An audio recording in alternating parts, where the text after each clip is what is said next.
Hello guys. स्वागत है आपका एकेडमिक प्लस पर। आज मैं लेके आया हूँ आपके लिए फिजिक्स क्लास 10th का फिजिक्स का पहला चैप्टर। अगर हम एनसीईआरटी किताब की बेस पे चले तो चैप्टर 10 है ये आपका, लेकिन फिजिक्स का पहला चैप्टर आपका। ठीक है गाइस, चैप्टर का नाम है लाइट रिफ्लेक्शन एंड रिफ्रैक्शन। इसके बारे में हल्का हल्का डिटेल लेंगे कि इसके बारे में पढ़ेंगे क्या क्या चीज़ें हैं। अभी तक हमने बायो पढ़ा, केमिस्ट्री का हमने शुरुआत कर लिया है, तो अब धीरे धीरे हम फिजिक्स भी लेके आए हैं। तो तीनों सब्जेक्ट हम एक एक चैप्टर वाइज कवर कर रहे हैं। तो अगर पिछले ये चैप्टर आपने कवर नहीं किए हैं, देखे नहीं हैं, तो आप प्लीज़ देख लीजिएगा। ठीक है, हमारे चैनल को सब्सक्राइब कीजिएगा। उस चैनल में जब सब्सक्राइब करेंगे तो प्लेलिस्ट में आपको सारे चैप्टर ऐसे मिलते रहेंगे एक एक वाइज। आइए शुरुआत करते हैं। सबसे पहले लाइट, कि व्हाट इज़ लाइट। लाइट क्या होती है? लाइट भी एक जनरल टर्म में एनर्जी है एक। ठीक है guys, light is a form of energy which enable us to see the object. एक जनरल एनर्जी जो हमें देखने में मदद करती है। हमें क्या, किसी भी लिविंग विंग्स को, जब लिविंग विंग्स को देखने में मदद करती है, किसी भी चीज़ को, चाहे वो नॉन लिविंग थिंग्स को या लिविंग थिंग्स को। ठीक। Light wave travel from one point two another along A straight line. अब लाइट ट्रेवल जब करती है वो हमेशा क्या करती है, स्ट्रेट लाइन में मूव करती है। इस चैप्टर में हम दो चीज़ें बहुत ही इंपॉर्टेंट पढ़ेंगे। पहली रिफ्लेक्शन, दूसरी रिफ्रैक्शन। इसी से छोटे छोटे रिलेटेड और टॉपिक्स हैं। रिफ्रैक्टिव इंडेक्स हो गया, इमेज फॉर्मेशन हो गया, रिफ्लेक्शन और रिफ्रैक्शन में जो मिरर हो गए और लेंस हो गए। ठीक है गाइज, इसी चीज़ में पढ़ेंगे हम। छोटे छोटे टॉपिक होंगे, उनको आगे कवर करते जाएंगे, लेकिन मेजर जो टॉपिक बड़े टॉपिक हैं, रिफ्लेक्शन और रिफ्रैक्शन। शुरुआत करते हैं पहले रिफ्लेक्शन से। ठीक है गाइज, रिफ्लेक्शन ऑफ लाइट। अब रिफ्लेक्शन होता क्या है? दोबारा से हमारे पास क्या, लाइट का ट्रेवल करना, हम ये कह सकते हैं उसी साइड से। ठीक है, when the light is allowed to fall on highly polished surface such as mirror, some are absorbed and most of the lights get reflected. अब एक मिरर है, कोई भी मिरर होता है, मिरर में इमेज तभी बनेगी जब उसके पीछे का साइड क्या होगा, कवर्ड होगा, मतलब उसने वहाँ पॉलिश किया होगा। अब उस साइड पॉलिश है, अब जिस साइड पॉलिश नहीं है, जिस साइड हमें इमेज दिखनी है, उस साइड कोई इमेज पड़ी, सनलाइट पड़ी या लाइट पड़ी कोई भी, वो लाइट कुछ इमेजेस तो ऑब्जर्व हो जाएंगी, कुछ लाइट एब्जॉर्ब हो जाएगी। अब एब्जॉर्ब होने के बाद कुछ, ज़्यादातर बहुत कम अमाउंट में एब्जॉर्ब होती है, लेकिन ज़्यादातर रिफ्लेक्ट हो जाती है, तभी तो हमें इमेज दिखती है। अब वो चीज़ रिफ्लेक्ट होती है, तो इसमें हमें दो रे मिलती हैं मेनली। एक होती है इंसिडेंट रे, दूसरी होती है रिफ्लेक्टेड रे। अब इंसिडेंट रे जहाँ से सनलाइट पड़ती है, मतलब जिस डायरेक्शन से पड़ रही है वो इंसिडेंट, और जिस डायरेक्शन में वापस रिफ्लेक्ट होकर जा रही है वो रिफ्लेक्टेड रे। ये दोनों आपस में एक कॉमन पॉइंट पे मिलते हैं, और उस कॉमन पॉइंट, इनके बीच में जो डिस्टेंस होगी, कॉमन पॉइंट की लाइन होगी, उसको कहते हैं नॉर्मल रे। ठीक है गाइस, अब देख लिया हमने कि रिफ्लेक्शन क्या हुआ था। रिफ्लेक्शन क्या होता है, रिफ्लेक्शन पढ़ लिया कि रिफ्लेक्शन में कौन कौन सी रेज आती हैं। ठीक है, अब इसके लॉज, कि क्या नियम है, इसके कानून क्या हैं। ठीक है, देखते हैं इसके कानून क्या हैं। रिफ्लेक्शन ने कानून बनाए होंगे। दो लॉ हैं मेजर। पहला लॉ बोलता है the incident ray, reflected ray and normal ray to the reflecting surface at the point of incidence lie in the same plane. अब तीनों जो रे हैं, इंसिडेंट रे, रिफ्लेक्टेड रे, नॉर्मल रे, ये तीनों जब ये किसी मिरर पे पड़ेगी तो उस मिरर पे कॉमन पॉइंट पे पड़ेंगी। ठीक है, ये कॉमन सरफेस पे होगा इनका। जिस हिसाब से मैंने पिछला डायग्राम दिखाया था आपको, ये देखिए, और कॉमन पॉइंट है। ठीक है, ये आपका पहला लॉ बोलता है। अब दूसरा लॉ देखते हैं। दूसरा लॉ कहता है the angle of incidence is always equal to angle of reflection, so angle i is equal to angle r. ठीक है गाइज, इस चीज़ को हमें पहले देखना पड़ेगा कि एंगल क्या बनेंगे। एंगल देखने के लिए हमें पहले पीछे जाना पड़ेगा डायग्राम में। अब डायग्राम में देख रहे होंगे आप, इंसिडेंट रे और नॉर्मल रे के बीच में एक एंगल बन रहा है, और फिर रिफ्लेक्टेड रे और नॉर्मल रे के बीच में भी एक एंगल बन रहा है, ठीक है गाइज। अब इन दोनों एंगलों के जो हमारा सेकंड लॉ कहता है, ये दोनों एंगल क्या होंगे कि बराबर होंगे, ठीक है। ये आपका था दो लॉ, बहुत इंपॉर्टेंट है, बहुत ही छोटा सा और बहुत ही शॉर्ट आंसर में 2 नंबर में आएगा, बहुत ही आराम से प्यारी सी लाइन में लिखेंगे आप तो पूरे 2 नंबर मिलेंगे, ठीक है गाइज। ये डायग्राम आपका इंपॉर्टेंट रहेगा, उसमें डायग्राम बना दीजिएगा, बहुत अच्छा इंप्रेशन पड़ता है। अब आगे चलते हैं स्पेरिकल मिरर। अब रिफ्लेक्शन देख लिया, अब मिरर पे होता है ये। अब कौन से मिरर पे होता है, एक तो प्लेन मिरर होते हैं, फिर स्पेरिकल। स्पेरिकल मिरर जनरली मैं कहूँ स्पेयर के फॉर्म में होती हैं। स्पेयर तो आपने सभी ने देखा होगा, हल्का सा सर्कल के जैसे होता है स्पेयर, ठीक है, थोड़ा सा ऊपर से घुमा होता है ये, ठीक है। The most commonly used type of curved mirror is the spherical mirror. The reflecting surface of such mirror can be considered to form a part of the surface of a sphere.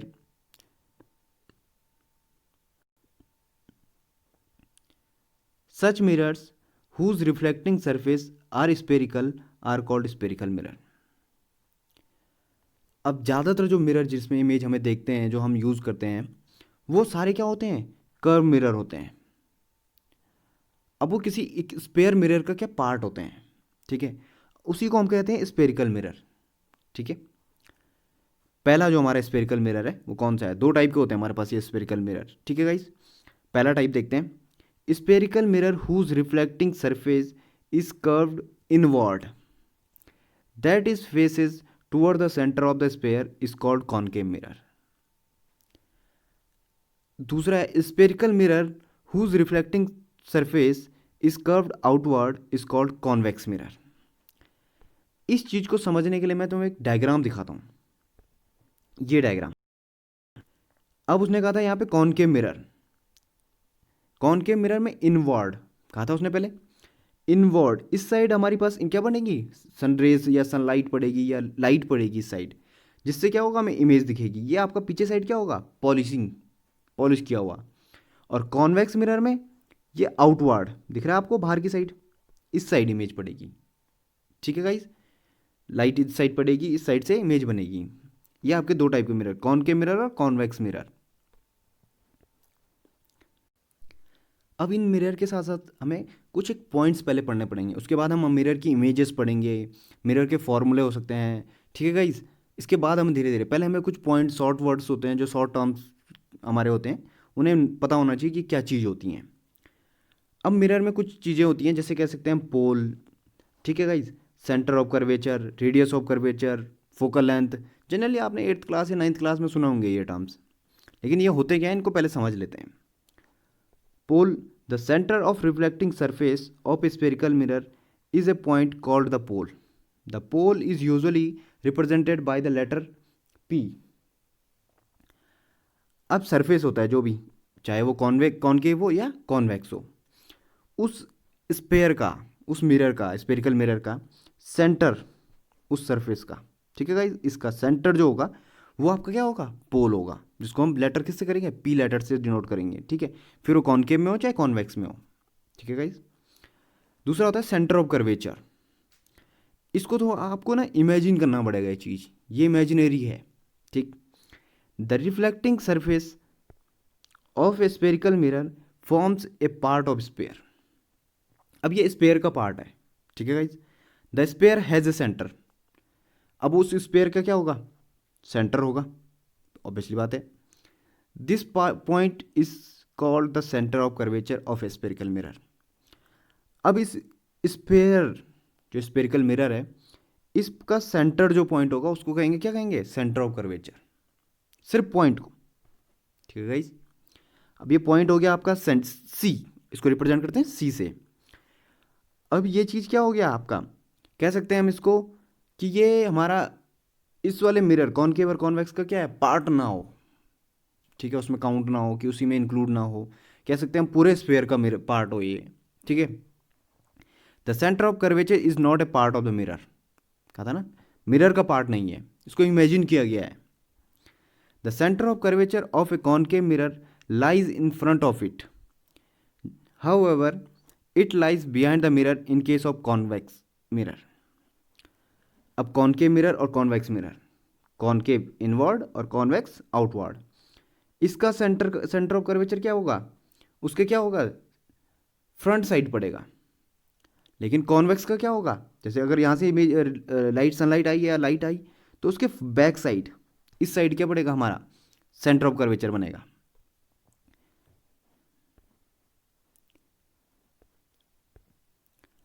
अब दो चीज़ें और हैं, focal length और अपर्चर। Focal length, the distance between the pole and the principal focus of a spherical mirror is called the focal length. It is represented by F. इसमें दो terms आई हैं, एक तो पहले पोल आया, दूसरा है प्रिंसिपल फोकस। अब प्रिंसिपल फोकस क्या है पहले वो समझ लेते हैं। अब कोई मिरर है, ये मिरर है, ठीक है गाइस, कॉनकेव मिरर, ये इसमें हमने बराबर सारी पैरेलल क्या करेंगी, रेज डाल दी, इंसिडेंट रे। अभी क्या करेंगी, रिफ्लेक्ट होएंगी। जब ये रिफ्लेक्ट होएंगी तो ये कॉमन पॉइंट पे मिलेंगी, कॉमन पॉइंट पे पहला लाइन गई इन्फिनिटी से गई, ठीक है, इन्फिनिटी पोजीशन हमने वहाँ से हमने क्या करा, सनलाइट की रेज हमने डाल दी, अब वो एक रिफ्लेक्ट होकर एक कॉमन पॉइंट पे मिलती है, तो वो गया प्रिंसिपल फोकस कहते हैं हम उसको, ठीक है। उस पॉइंट से लेके और सेंटर के पॉइंट तक हम क्या कहेंगे उसको, फोकल लेंथ। वो डिस्टेंस क्या होगी, फोकल लेंथ, जिसको हम एफ से रिप्रेजेंट करेंगे। ये डायग्राम है, इसमें देख लीजिएगा, मैं इसमें दिखाता हूँ आपको। ये आपका पोल, ठीक है गाइस, ये आपका पैरेलल फोकस क्या होगा सर, प्रिंसिपल फोकस, ये पूरी डिस्टेंस क्या होगी, फोकल लेंथ। अभी मैंने कहा था सेंटर ऑफ कर्वेचर, दिख रहा है आप, सेंटर ऑफ कर्वेचर बीच में, ये स्पेयर का पार्ट, ठीक है गाइस। इसमें और भी चीज़ें जैसे जैसे डेफिनेशन आएगी मैं दिखाता रहूँगा आपको। एक होता है aperture, the diameter of A reflecting surface of a spherical mirror is called the aperture. अब रिफ्लेक्टिंग सरफेस है जो इससे रिफ्लेक्ट हो रहा है, ये इसी से रिफ्लेक्ट हो रहा है, इसका डायमीटर तो यही हुआ, इसका डायमीटर, इसके डायमीटर को क्या कहेंगे हम, अपर्चर कहेंगे, ठीक है गाइस। दो और है, radius of curvature, principal axis, the radius of a sphere of which the reflecting surface of a spherical mirror forms a part is called the radius of curvature of the mirror, represented by the letter capital R, ठीक है guys. अब मैं आपको चलता हूँ इसके diagram में, पहले रेडियस ऑफ कर्वेचर समझ लेते हैं। हमने कहा था सेंटर ऑफ कर्वेचर, वो सेंटर में इमेजिनर्स स्पेयर के बीच में बनाया हमने। दूसरा हमने कहा था कि हमारे पास क्या है, सरफेस है जिससे क्या करेगा, रिफ्लेक्ट हो रही है लाइट। उस डिस्टेंस से लेके सेंटर ऑफ कर्वेचर के बीच की जो डिस्टेंस होगी वो रेडियस ऑफ कर्वेचर, या फिर जो हमारा मिरर है वो एक स्पेयर का पार्ट है, ठीक है, स्पेयर का एक पीस है, उसका भी अपने यहाँ क्या होगा, स्पेयर होगा, तो जब वो पूरा बनेगा, इमेजिन करेंगे हम उसको कि पूरा स्पेयर बनाएंगे, तो स्पेयर होगा तो उसके भी एक रेडियस होगी, और उसी रेडियस को क्या नाम दिया हमने, रेडियस ऑफ कर्वेचर। अब रेडियस ऑफ कर्वेचर या सेंटर ऑफ कर्वेचर, इनके बीच में और फोकल लेंथ के बीच में एक रिलेशनशिप है, सेंटर ऑफ कर्वेचर और फोकल लेंथ के बीच में, ठीक है, फोकस पॉइंट के बीच में। इन चीज़ों को थोड़ा सा आप थोड़ा दिमाग लगाइएगा कि अच्छा रिलेशन है, इसको मैं अगली वीडियो में ज़रूर बताऊंगा आपको, यहीं से मैं शुरुआत करूंगा क्या रिलेशन है। लेकिन इससे पहले आपको एक और टॉपिक है हमारे पास अभी, ठीक है गाइस। एक और चीज़ है principal axis, a straight line passing through the pole and the centre of curvature of a spherical mirror, this line is called the principal axis। अब हमारा सेंटर ऑफ कर्वेचर हमें पता चल गया, पोल हमें पता चल गया, फोकस लेंथ से भी इसका कोई रिलेशन नहीं है, अगर आप इसको छोड़ दें तो पोल और सेंटर ऑफ कर्वेचर हमें पता है, जो कि क्या कर रहे हैं, हमारे स्पेरिकल मिरर है जो उसके सेंटर में आ रहे हैं, तो इस सेंटर को पास करते हुए वो लाइन अगर जा रही है, ठीक है गाइस, स्ट्रेट, तो उसको क्या कहेंगे हम, प्रिंसिपल एक्सिस, उस लाइन को क्या कहेंगे, प्रिंसिपल एक्सिस, ठीक है गाइस। ये था आपका पूरा, क्या करेंगे, कीवर्ड्स जो आपको याद होने चाहिए। इसमें मैं आपको थोड़ा सा एक होमवर्क दिया है कि मैंने कहा था कि ना कि फोकस पॉइंट और सेंटर ऑफ कर्वेचर के बीच में एक रिलेशन है, और पता कीजिए, ठीक है गाइस, क्या होता है। कल उस वीडियो में आपको दिखेगा कि क्या चीज़ है ये, ठीक है गाइस। इसी के साथ मिलते हैं गाइस नेक्स्ट वीडियो में। नेक्स्ट वीडियो में आपको दिखाया जाएगा कि आपको बताया जाएगा कैसे होगा क्या image formation of spherical mirror, relationship between focus point and centre of curvature. ठीक है गाइस, और चैनल को सब्सक्राइब कीजिए। नेक्स्ट वीडियो के लिए अगर बेल आइकन नहीं दबाया तो बेल आइकन दबाइएगा, ताकि नोटिफिकेशन आपको तुरंत आपके फ़ोन में मिल जाए जैसे ही वीडियो क्या होता है आपको अपलोड होता है। ठीक है गाइस।